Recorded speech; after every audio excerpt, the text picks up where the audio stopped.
আমার ভাইয়েরা বন্ধুরা যুবক, কোরবানির ইতিহাস কোথা থেকে আসলো?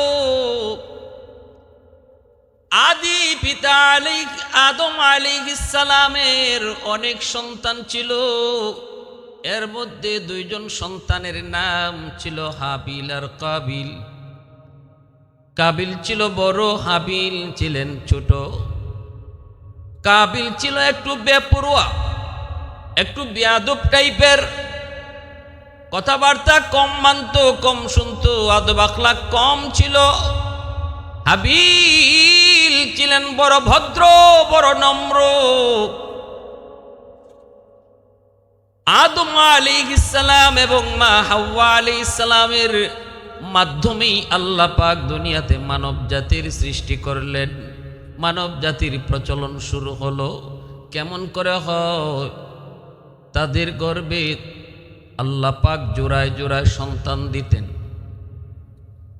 গর্ভপাত হওয়ার পর সন্তান ভূমিষ্ঠ হইত দুইজন, একজন হতো ছেলে আর একজন হতো মেয়ে। যেই গর্ভের ছেলে আর মেয়ে একসাথে হতো, এরা দুইজন থাকতো আপন সহোদর ভাই বোন। তাদের মধ্যে বিবাহ বন্ধন ছিল হারাম। আদম আলাইহিস সালামের শরীয়তে সহোদর আপন ভাই বোনের মধ্যে ছিল বিবাহ হারাম। কিন্তু মানুষের জন্ম কেমন করে আল্লাহ ঘটাবেন? আর তো দ্বিতীয় কোনো মানুষ নাই, আর তো দ্বিতীয় কোনো মানুষ নাই। কোথা থেকে বিয়ে বন্ধন হবে? কেমন করে নারী পুরুষের মিলন ঘটবে? যে মিলনের মাধ্যমে আল্লাহ পাক মানব জাতির প্রসার আল্লাহ পাক ঘটাবেন। আবার যখন হাওয়া আলাইহিস সালাম তিনি গর্ভবতী হতেন, তখনও তার গর্ভ থেকে জোড়ায় জোড়ায় সন্তান হতো। দ্বিতীয় তরফে যখন আবার ছেলে মেয়ে জন্ম নিত, এই দুজনও তারা হতো আপন সহোদর ভাই বোন।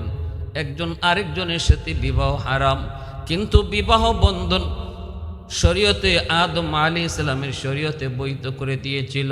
প্রথম তরফের ছেলে, দ্বিতীয় তরফের মেয়ে, দ্বিতীয় তরফের ছেলে, প্রথম তরফের মেয়ে, এভাবে তাদের মধ্যে বিবাহ বৈধ করে দেওয়া হলো, যেন মানব জাতির সৃষ্টি হয়, মানব জাতির প্রসার ঘটে। কাবিলের সহোদর বোন, কাবিলের সাথে যেই মেয়ে দুনিয়াতে আগমন করলো, তার সহোদর বোন রূপে ছিল একটু কম, রূপবতী কম, সৌন্দর্য কম। কিন্তু হাবিলের যে সহোদর বোন, হাবিলের সহোদর বোন সৌন্দর্যে ছিল কম। কাবিলের সাথে যেই সহোদর বোন, সে ছিল সৌন্দর্য অনেক বেশি। কাবিলের সহোদর বোন ছিল অনেক সুন্দর, যার নাম ছিল আকলিমা।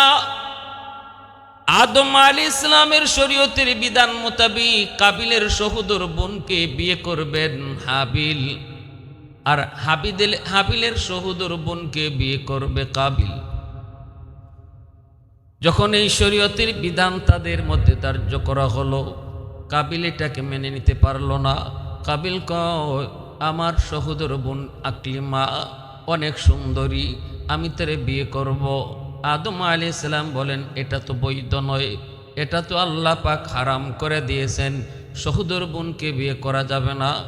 একসাথে যার যমজ যে ভাই বোন, তারা একজন আরেকজনকে বিয়ে করতে পারবে না, কিন্তু পরের যমজের ভাইকে আরেক যমজের বোন বিয়ে করতে পারবে, পরের যমজের বোনকে আরেক যমজের ভাই বিয়ে করতে পারবে। এ কাবিল এমন কথা বইল না যেটা আল্লাহ পাক রব্বুল আলামিন নারাজ হয়। শরীয়তের বিধান কখনো উল্টায়ও না। কাবিল মানে না, মানে না, মানে না, কারণ সে তো ছিল বেয়াদব প্রকৃতির, কথা অমান্য করত, আদব আখলাক কম ছিল। আল্লাহর পয়গম্বর আদম আলাইহিস সালামের কথা কেউ মানে না। কাবিল কয়, না, আমি আমার বোনরে বিয়ে করব, আমি আমার যমজ বোনরে বিয়ে করব। আদম আলাইহিস সালাম কয়, হয় না, হয় না। কাবিল কয়, না হইলেও আমি মানি না, আমি যেটা কইছি এটা করব। যখন এই কথার মধ্যে বাক বিতণ্ডা শুরু হয়ে গেল, পয়গম্বরের কথাও সে মানতে রাজি হয় না। অথচ তিনি তো শুধু পিতা নন, একটু তো বোঝার দরকার ছিল কাবিলের, তিনি তো আল্লাহর পয়গম্বর। আল্লাহর পয়গম্বরের কথা না মানলে আল্লাহ নারাজ হবে, মুসিবত বিপদ আর গজব আসবে। কিন্তু আল্লাহর ভয় যার অন্তরে নাই রে যুবক, সে তো নবীর কথা কারে কয় এটাও মানতে রাজি হয় না। আলিম উলামা কি কয় তাও বুঝতে রাজি হয় না। যার অন্তরে আল্লাহর ভয় সে তো নবীর কথা মানবে, উলামায়ে কেরামের কথা শুনবে। আল্লাহর ভয় নাই, কারো কথা মানতে রাজি না। ভাইরা বন্ধুরা, এবার আল্লাহর পয়গম্বর আদম আল্লাহর কাছে জানতে চান, মালিক বিপদে পড়েছি, বিপদ, এখন আমি কি ফয়সালা দিব বুঝি না। আল্লাহ পাক কয়, আদম দুজনকে আমার রাস্তায় কুরবানি করতে বলো, যার কুরবানি আমি আল্লাহর দরবারে কবুল হবে, তার মতামতই গ্রহণ করা হবে। কাবিল তারও বলো সে যেন কুরবানি করে, হাবিলকে বলো সেও যেন কুরবানি করে। আকলিমারে কে বিয়ে করবে, কুরবানি যার কবুল হবে সেই আকলিমাকে বিয়ে করবে। আদম আলাইহিস সালাম এই সংবাদ যখন দুজন সন্তানকে জানালেন, দুজন মানল। কাবিল সে ছিল একজন কৃষক, সে ক্ষেত কামারি করত, শস্য ক্ষেত করত। আর হাবিল ছিলেন ছাগল দুম্বার একজন রাখাল, ছাগল দুম্বা রাখালি করতেন। তাই তিনি আল্লাহর রাস্তায় একটা দুম্বা কোরবানি করলেন। আর কাবিল সে কিছু শস্য, কিছু গম আটা আল্লাহর রাস্তায় কোরবানির জন্য পেশ করল। তখনকার সময়ে কুরবানি কবুল হওয়ার আলামত ছিল আসমান থেকে আগুন এসে যার কুরবানিটাকে জ্বালায় দিত, তার কুরবানিটাই কবুল হতো। আর যার কুরবানি আগুনে জ্বালাইতো না, বোঝা যাইতো তার কুরবানি কবুল হয় নাই। যখন দুজনে কুরবানির বস্তু সামনে পেশ করলেন, এবার সবাই অপেক্ষায়, আগুন আসবে, কার কুরবানিটা আগুন জ্বালাবে। পয়গম্বর আদম আলাইহিস সালাম তিনিও দাঁড়ায় আছেন, মা হাওয়া আলাইহিস সালাম তিনিও দাঁড়ায় আছেন, সবাই দাঁড়ায় আছে, ভাই বোন দাঁড়ায় আছে। আকলিমারে কে বিয়ে করবে ফয়সালা হবে আসমান থেকে। কেমনে? কয় কুরবানি যার কবুল হবে তারে আকলিমাকে সেই বিয়ে করবে। আগুন আসলো, সেই হাবিলের সেই দুম্বা পশুটাকে আগুন জ্বালায় দিল, কিন্তু কাবিলের কুরবানির রাখা বস্তুকে আগুন স্পর্শ করল না।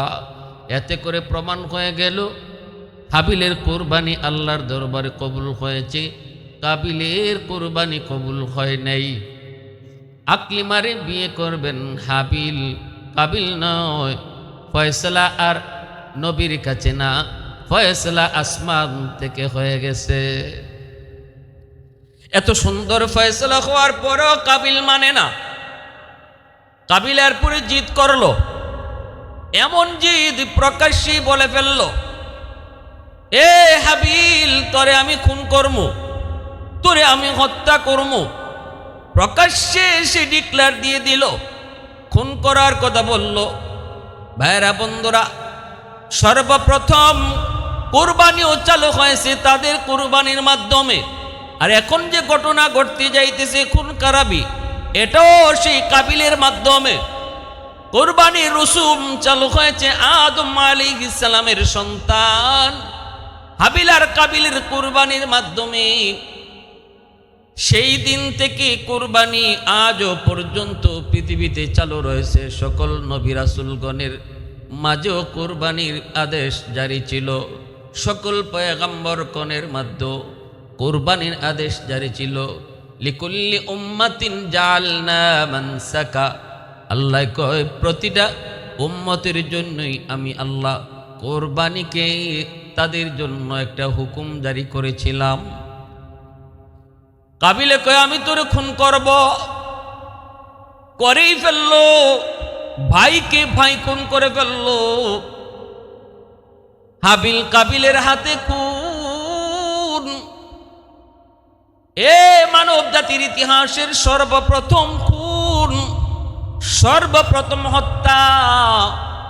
ভাইয়ের হাতে ভাই হত্যা, ভাইয়ের হাতে ভাই খুন।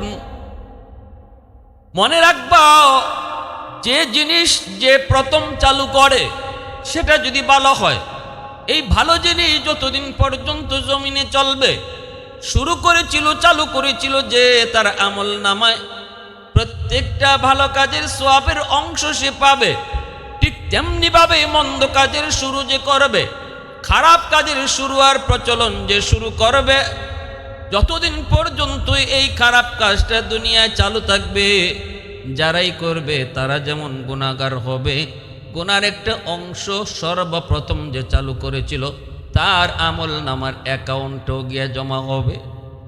এজন্যই পৃথিবীর শেষ পর্যন্ত দুনিয়ার জমিনে যত খুন হবে রে যুবক, প্রতিটা খুনের একটা পাপের অংশ কাবিলের আমল নামায়ও জমা হবে।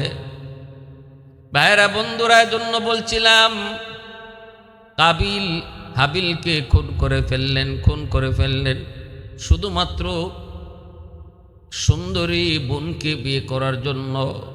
মনে রাখবা, আর আল্লাহ পাক এটাও বুঝায় গেল, পৃথিবীতে যত খুন খারাপি ঘটবে অধিকাংশ খুন খারাপির পিছনেই ঠিক থাকবে মেয়ে সংক্রান্ত বিষয়, মেয়েলি সংক্রান্ত বিষয়। অধিকাংশ খুন খারাপির পিছনে থাকবে। তৃতীয় বিশ্বযুদ্ধ যে লাগছিল, হিটলার যে লক্ষ লক্ষ মানুষকে হত্যা করেছিল, এই হত্যার মিশনে যে নাম ছিল হিটলার, দ্বিতীয় বিশ্বযুদ্ধের ইতিহাস ঘাটলেও দেখা যায় হিটলারের এই খুন খারাপির মিশনের পিছনেও একটা নারীর হাত ছিল। ইতিহাস যারা পড়েন, যারা পড়ছেন তারা জানেন, যারা পড়েন নাই পড়ে দেখবেন, একটা নারীর হাত ছিল। যত বড় বড় অঘটন পৃথিবীতে ঘটছে এর পিছনে কোনো না কোনো নারীর হাত ছিল। আকলিমার জন্যই প্রথম খুন খারাপি শুরু হলো।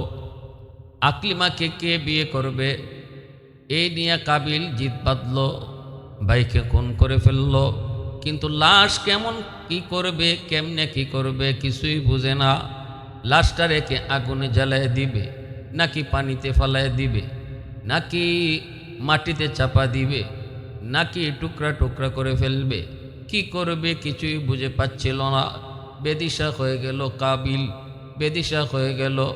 এই অবস্থায় আল্লাহ পাক একটা কাককে পাঠাইলেন। একটা কাক আর একটা মরা কাককে মাটিতে পুঁতে রাখতেছে, মাটি খুঁড়ে খুঁড়ে ওই মরা কাকটাকে মাটিতে খুঁড়ে রাখতেছে। এই দৃশ্যটা কাবিল দেখলো। মরা মানুষ অথবা মরা জন্তু, মরা বস্তুরে কিভাবে মাটিতে রাখতে হয় আল্লাহ পাক একটা কাকের মাধ্যমে কাবিলকে দেখাইয়া দিছেন। কাবিল তখন নিজের অনুশোচনা অনুতপ্ত হলো, হায়রে আমি একটা মানুষ হইয়া কাকের মতো জ্ঞান আমার কাছে নাই। ভাইরা বন্ধুরা, সেদিন থেকে কুরবানি চালু হলো, কুরবানি চালু হলো। সেই কুরবানি যুগে যুগে সকল নবী রাসূলগণের উম্মতের মাঝেও চলতেছিল।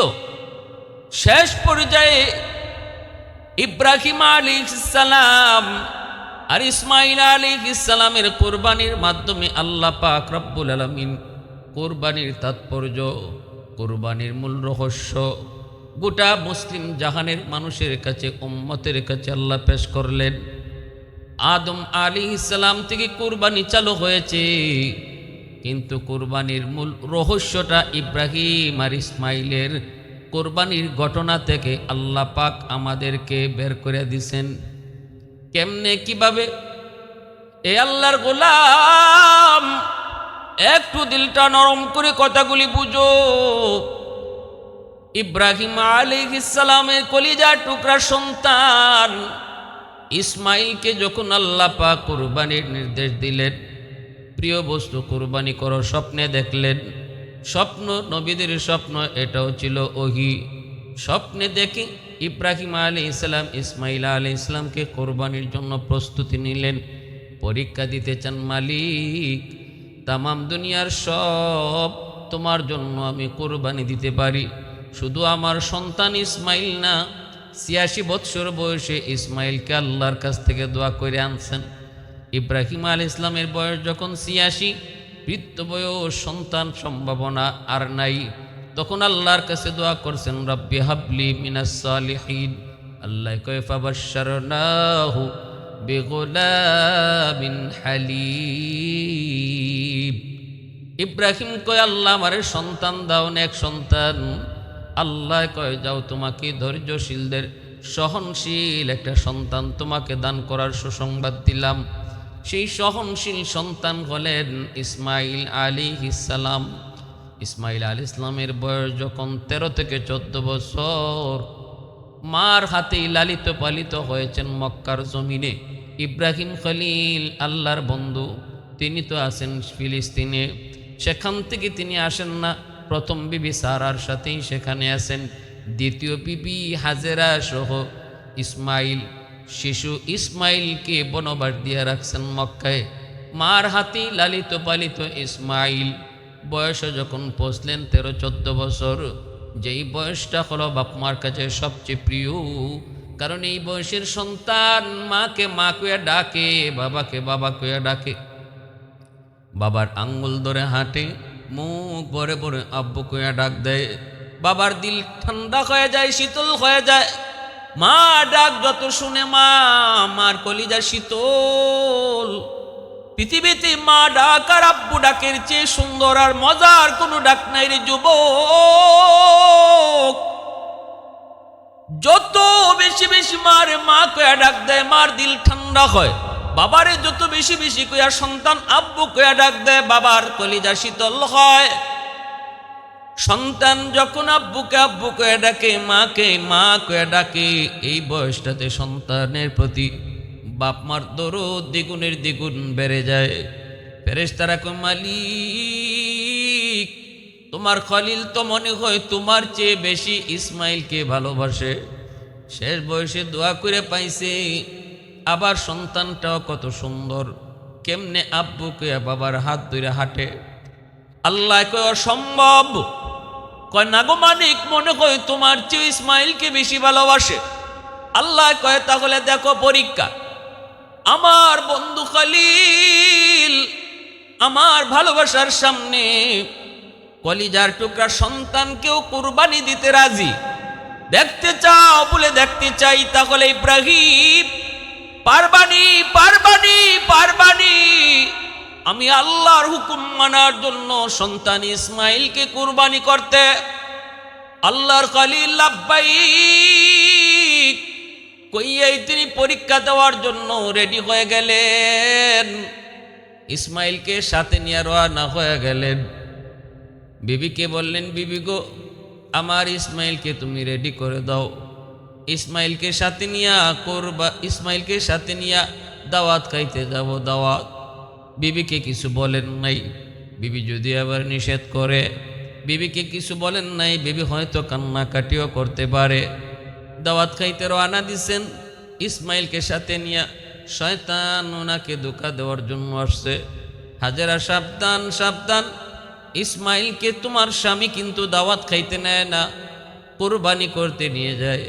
হাজেরা কই বিশ্বাস করি না। শয়তান কই বিশ্বাস না করলে জামার ভিতরে চুরি আর রশি দেখো।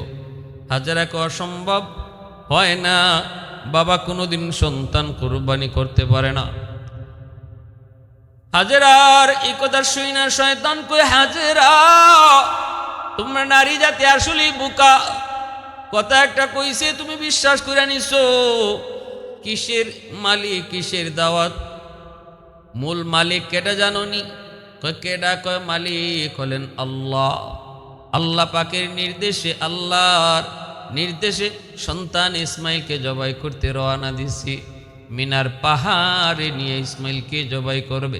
হাজেরা কয় যদি এমনই হয় তাহলে আমি হাসি মুখে রাজি গো, কারণ আল্লাহর দরবারে শুকরিয়া জানাই, হাজারো কোটি সন্তানের ভিতর থেকে আল্লাহ যে আমার ইসমাইলকে আল্লাহ পছন্দ করেছে, আল্লাহ যে আমার ইসমাইলকে কবুল করেছে, আল্লাহ পাক যে আমার ইসমাইলকে চয়েস করেছে, এজন্য আমি আল্লাহর দরবারে শুকরিয়া জানাই। আর আমি এটাও নিশ্চিত হয়ে গেলাম তুই মানুষ না, তুই ইবলিস। কারণ আমার আল্লাহর হুকুমের বিরোধিতা কোনো মানুষ করে না, কোনো মুমিন করে না, আল্লাহর হুকুমের বিরোধিতা করে ইবলিস। ইবলিস দৌড়ে ইসমাইলের কাছে যায়, ইসমাইল এখনো সময় আছে, দৌড় দে। কেন? কই তোর বাবা কিন্তু কুরবানি করতে তোরে নিয়ে যায়। আঁচলের ভিতরে, জামার ভিতরে চুরি আর রশি। ইসমাইল কয় অসম্ভব, হতে পারে না, বাবা কোনোদিন সন্তান জবাই করে না। শয়তান তখন কয় ইসমাইল আল্লাহর নির্দেশ। ইসমাইল কয় আমার আল্লাহর হুকুম যদি হয় আমিও রাজি। এরপরে শয়তান ধোঁকা দেয় ইসমাইলকে, আব্বা কে যেন আমারে কি কয়। ইব্রাহিম পয়গম্বর বুঝে গেলেন ইবলিস আমার কাছে আসে নাই, কিন্তু আমার সন্তানকে ধোঁকা দিতে চাইছে। বাবা পাথর মার, 3 জায়গায় ধোঁকা দিয়েছে, 3 জায়গায় ইসমাইল আলাইহিস সালাম শয়তানকে 7টা করে পাথর মারছেন। আল্লাহ কয় দুনিয়ার মুসলমান ইমানদার মুমিন আমার বন্ধুরা, তোমরা যারা হজ করতে আইবারে, আমার ছোট্ট ইসমাইল যেইভাবে আমি আল্লাহকে খুশি করার জন্য ইবলিস রে পাথর মারছিল 3 জায়গায় 7টা কইরা, তোমরাও যদি ইসমাইলের স্মৃতিচারণ কইরা এই জায়গায় পাথর না মারো, আমি আল্লাহ তোমাদের হজ কবুল করব না। মূলত হজের আরকান, হজের রুকুন, হজের কামগুলা ইব্রাহিম ইসমাইলের স্মৃতি বিচারণ। এ আল্লাহর গোলাম, হজের মৌসুম, আল্লাহর ঘরের মেহমানরা হজ করার জন্য রওনা দিবে। মূলত হজ কি জিনিস? হজ হলো ইব্রাহিম আলাইহিস সালাম এবং ইসমাইল আলাইহিস সালাম এবং মা হাজেরা আলাইহিস সালামের স্মৃতিচারণ করা। আল্লাহর কাছে তাদের যে কুরবানি, আল্লাহকে খুশি করার জন্য তাদের যে পরীক্ষা, এই পরীক্ষায় যে তারা সফলভাবে উত্তীর্ণ হয়েছেন, সেই স্মৃতিটা দুনিয়ার মুমিন মুসলমান যাদের সামর্থ্য আছে হজ করার, তারা যেন সেই স্মৃতিটা চারণ করে, দিলের ভিতরে লালন করে। এজন্য আল্লাহ পাক রব্বুল আলামিন হজের বিধানটাকে ফরজ করে দিয়েছেন। স্বার্থবান মানুষগুলি, সামর্থ্যবান মানুষগুলা যাদের উপরে হজ ফরজ, যারা হজের খরচ বহন করতে পারবে, তাদের জন্য আল্লাহ পাক হজকে ফরজ করে দিয়েছেন, তাদের স্মৃতিচারণ করার জন্য। ভাইরা বন্ধুরা, মনে রাখবেন আল্লাহর ঘর বাইতুল্লাহ, খানায়ে কাবা, এই খানায়ে কাবা পৃথিবীর ইতিহাসের সর্বপ্রথম ঘর। ইন্না আউওয়ালা বাইতিন উদিআ লিন-নাসি লিল্লাযী বিবাক্কাতা মুবারাকাও ওয়া হুদাল লিল আলামিন। সর্বপ্রথম ঘর। আল্লাহর পয়গম্বর আদম আলাইহিস সালাম জান্নাতে থাকেন, ফেরেশতাদের ঘর বাইতুল মামুর তিনি তওয়াফ করেন, ফেরেশতারা আল্লাহর ঘর বাইতুল মামুর তওয়াফ করেন। আদম আলাইহিস সালাম জান্নাতে থাকা অবস্থায় তিনিও বাইতুল মামুর তওয়াফ করতেন। দুনিয়াতে আসার পর আল্লাহকে বলেন, মালিক জান্নাতে থাকতে তো তোমার একটা ঘর পেয়েছি গো, এই ঘর আমি তওয়াফ করতাম, দুনিয়াতে পাঠাইছো, দুনিয়াকে এমন একটা ঘর তুমি দিবা না, তোমার ঘর যেই ঘর কারণ আমি তওয়াফ করমু আর তোমাকে ইয়াদ করমু। আল্লাহ কই, আদম আমার বাইতুল মামুরের কন্ডিশন মোতাবিক, নকশা মোতাবিক যাও, দুনিয়াতে যাও। জিব্রাইল আলাইহিস সালামের মারফতে বাইতুল মামুরের সোজা নিচে বাইতুল মামুরের নকশা অনুযায়ী জিব্রাইল আলাইহিস সালামকে নিয়ে একটা ঘর নির্মাণ করো। সেই ঘরের নাম হলো খানায়ে কাবা, বাইতুল্লাহ। বাইতুল্লাহ নির্মাণ করলেন জিব্রাইল আলাইহিস সালাম। হজের আরকানগুলা, রুকুনগুলা, নিয়মগুলা আদম আলাইহিস সালামকে দেখায় দিলেন। আল্লাহর ঘর বানাইলেন। জান্নাতি একটা পাথর হজরে আসওয়াদ লাগাই দেওয়া হলো। এই হজরে আসওয়াদ জায়গা মতো ফিট করার পর আল্লাহর ঘর খানায়ে কাবা তওয়াফ চলছে। আদম আলাইহিস সালাম সর্বপ্রথম তওয়াফ করলেন, এরপরেও তওয়াফ জারি ছিল। নূহ আলাইহিস সালাম আল্লাহর ঘর তওয়াফ করেন। মহাপ্লাবনে আল্লাহর ঘর সেটাও মাটির নিচে বালু চাপা পড়ে গেল, ধ্বংস হয়ে গেল। জান্নাতি পাথর, ওই পাথর হজরে আসওয়াদ। আল্লাহর ঘর খানায় কাবার পাশেই জাবালে আবি কুবাইস। জাবালে আবি কুবাইস পাহাড়ের মধ্যে এই জান্নাতি পাথরটাকে পাহাড় লুকায় রাখলো। ভাইরা বন্ধুরা, এই খানায় কাবা নূহ নবীর মহাপ্লাবনে যখন নিশ্চিহ্ন হয়ে গেল, আল্লাহ পাক ইব্রাহিম ইসমাইল বাপ বেটা দুজনের মাধ্যমে যখন খানায় কাবা আবার নির্মাণ করাইলেন, ইসমাইল আলাইহিস সালাম ইট আইনা দেন, আর ইব্রাহিম আলাইহিস সালাম মশল্লা দিয়ে তিনি ঘর বানাইতেছেন। উপরে উঠলেন, লাগাল পাওয়া যায় না, পাথরে দাঁড়ান, পাথরটা লিফটের মতো উপরে উঠায় দেয়। এই পাথর ইব্রাহিম আলাইহিস সালামের পায়ের দাগ। এখনো যারা হজ করতে যায় রে যুবক, ওই পাথরের দাগ তারা দেখতে পায়, যেটাকে মাকামে ইব্রাহিম বলা হয়। এইভাবে আল্লাহর ঘর বানান, জান্নাতি পাথর হজরে আসওয়াদ কোথায়? সাথে সাথে জাবালে আবি কুবাইস আল্লাহর হুকুমে পাহাড়ের জবান খুলে গেল। জাবালে আবি কুবাইস ডাক দিয়া কয়, আল্লাহর খলিল আমার কাছে আসেন, ওই জান্নাতি পাথর আমি লুকায় রাখছি। সেই জান্নাতি পাথরটা জাবালে আবি কুবাইস থেকে ইব্রাহিম খলিল আইনা আবার ওই জায়গার মধ্যে লাগাই দিলেন, যেই জায়গাতে হজরে আসওয়াদ এখন স্থাপিত আছে।